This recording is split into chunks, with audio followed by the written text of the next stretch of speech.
This is your news commentator, Walter King. Tonight we're broadcasting from the little village of Heathville, where an alleged devil bat has claimed 3 victims during the past 6 weeks.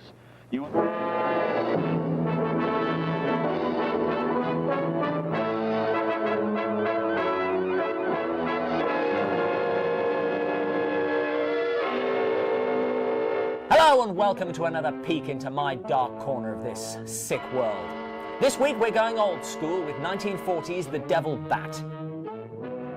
All Heathville loved Paul Carruthers, their kindly village doctor.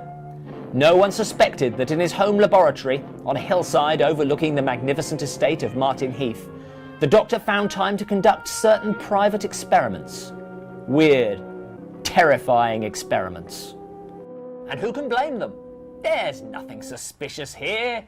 Nothing that screams weird and terrifying experiments at the top of its lungs. Nor is there anything remotely suspicious about a man called Paul Carruthers having a Hungarian accent you could smash bricks with. Our theory of glandular stimulation through electrical impulses was correct. Plus, that's Bela Lugosi. If you don't find Bela Lugosi at least a little bit suspicious, then you've probably spent your entire life being scammed by telemarketers and agreeing to hide a shovel and a shotgun for your next-door neighbour whose wife, come to think of it, you haven't seen for quite a while now. Oh, I see. Not that I've any problem with Mr. Lugosi. Best remembered for his portrayal of Dracula. Now rub it on the tender part of your neck. Lugosi was one of the biggest stars in horror cinema. Why, that's nice of you, and I appreciate it. Here, a little disappointingly, playing a perfume maker with a grudge. your own lotion? I have a violent dislike for perfumes. Really, you're in the wrong profession then. After the success of Dracula, Lugosi was forced into virtually every horror film the studio made. A lesson for any actors out there: get a decent contract or you'll be co-starring with the Devil Bat before you can say, gee, whatever happened to my career? Although that is at least a convincing Devil Bat in close-up. Slightly less convincing in the long shot. Even Bella's disappointed. In flight, it actually looks better than I expected, although my expectations weren't high. The only problem here is that it seems to enjoy flying a bit too much.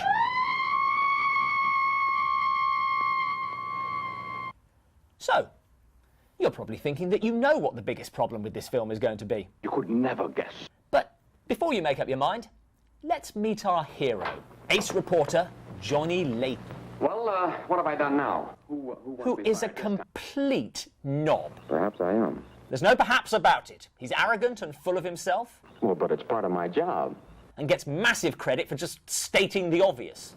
It's certainly more than coincidental that all the victims have been members of the Heath and Morton families. He's made to look better by putting him up against a succession of interchangeable fat, balding men behind desks. Hey, Tubby, what's your bra size?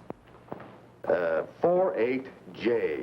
This utter jackass in his fashionably enormous trousers is sent, along with his cameraman, One-Shot Maguire, who is a little teapot, to investigate the mysterious death of Roy Heath, who has been struck by a falling kite. His family are grief-stricken. You think it's murder? I don't know. I never saw anything like it before. Although they hide it well. And it's no accident. Years ago, Dr. Carruthers developed a cold cream which made his employers, the Heath family, rich and fat, while he remained a wage slave. So Carruthers did what any man would do. He created a giant bat and trained it to attack a certain scent. You hate this strange oriental fragrance. Now he's picking off the family one by one. Good night, Doctor. Goodbye, Roy. Into this arrives Johnny, who swiftly gets a handle on things by talking to the local police. They're not human hairs. What kind are they? But the laboratory test shows that they were from a mouse. CSI redneck. Leaping to the most obvious theory. Say, a bat has hair like a mouse. And shooting down those of his betters. What do you think of Dr. Carruthers' theory about a wild animal, Mr. Layton? Well, frankly, I don't think much of it. Oh, and your bat idea was so much more plausible, you smug prick. Bombastic ignoramus. Then he stakes out a completely random spot and just hopes for the best. Over there, something's moving. A tactic that actually works annoyingly well.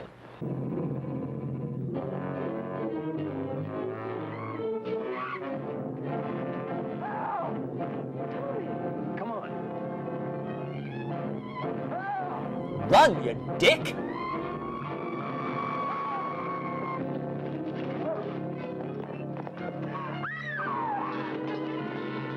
As a character, Johnny vacillates between detective and reporter, 1 minute chasing down a clue. But when an animal attacks a human, there's bound to be a lot of noise. You heard Miss Heath testify there was no sound of a struggle. No. Only those awful screams. Yeah, that still qualifies as sound. The next, sensationalizing his story. You wouldn't suggest that I go out and stuff a bird, would you? One shot. To think that you'd even hint that I would suggest you have the village taxidermist build you a nice big bat for pictorial purposes. Fucking knob. Meet the devil bat. Well, how about that wire? Looks as if the bat's on a flying trapeze. Oh, but I'm not through working on it yet. Yeah, that's the only problem with that otherwise flawless picture. I examined that picture under a powerful magnifying glass. I denounce it as a fraud. You don't need a magnifying glass, just look at it. Because he does little or no actual investigation, and the police manage to do even less, Ever smelled anything like this before? the story only moves forwards by wild guesswork paying off. Well, yes. That's the same stuff that's been on every one of the Devil Bat's victims. I've been working on a theory of a disgruntled factory employee committing the crimes. Using a bat as a weapon. It's very puzzling. Can't imagine that in Cluedo. Miss Scarlet in the dining room with the aftershave and the devil bat. Very mystifying. And the irritating thing is they're right. Tonight I shall call on Henry Morton, and you shall strike him down. His maverick devil-may-care tactics and frank disregard for such pansy-ass things as evidence and proof get Johnny fired. And I'll see to it that you never work on another newspaper as long as I live. I'd wait it out. He looks about one good meal away from a massive coronary. This forces the big-trousered git to use more extreme tactics, like using one shot as bait. Well, you'll need a new photographer now. Damn it, he survived. You got him. I'm not warming to him either. This makes Johnny a hero and even more insufferable. Do you suppose... Well, I don't know how to say it, but... I do. Seriously, if he doesn't get ripped apart by the Doctor's backup devil bat, then this film will be a massive disappointment for me. Meanwhile, Carruthers himself is inadvertently taunted by his boss. A mere $10,000 for your formula. You shouldn't have demanded all cash, Doc. You should have ridden along with us. Then you'd be rich, too. Rub it in, why don't you? Oh, but then you've had a lot of fun in your laboratory. Leading the Doctor to almost give himself away. When you'll find out, Henry, it'll be too late for you. I've already proved it 3 times. Subtle. Which in turn leads to...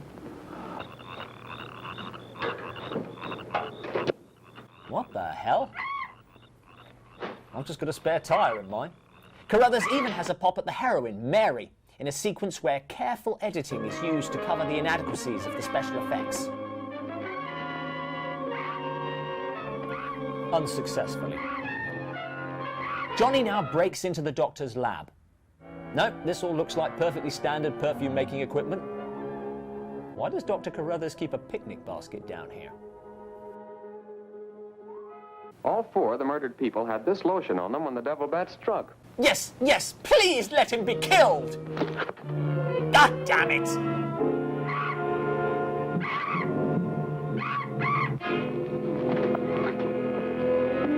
Come on, Bella!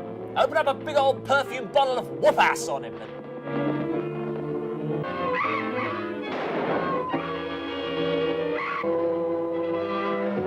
Hello, Chief. What are you doing out here? Young fellow, Oh. don't think that you're the What a weird end to a fight. Where is it? It's gone. And so's the doctor. That's it! Run, Bella, run! You can still... Ah. Well, it's too late to help the doc.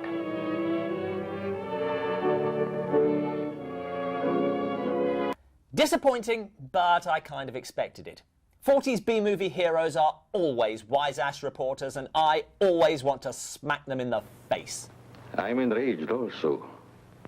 But that probably says more about me than it does about them. More of an issue here is the fact that if you want to revenge yourself on a family, there may just possibly be an easier way than inventing a way of creating giant bats, training those bats to attack a specific scent, turning that scent into a brilliant aftershave, and persuading your victims to put it on. In fact, almost any way of revenging yourself on a family is probably better than that. Just shoot them! Firearms always make me nervous. Even so, devil bats should not have been second on your list of vengeance possibilities. There were other options to explore. You wouldn't understand scientific theory. It wouldn't matter if the good guy wasn't such a dick. But as it is, you root for the bad guy, who is smart enough to create a devil bat, but not smart enough to recognize that it may not be the weapon of choice. Your brain is too feeble to conceive what I have accomplished. Really, the person at fault here is the writer. I mean, what the hell was wrong with him? It's the most diabolical plot that a madman ever concocted. Actually, that would explain a lot.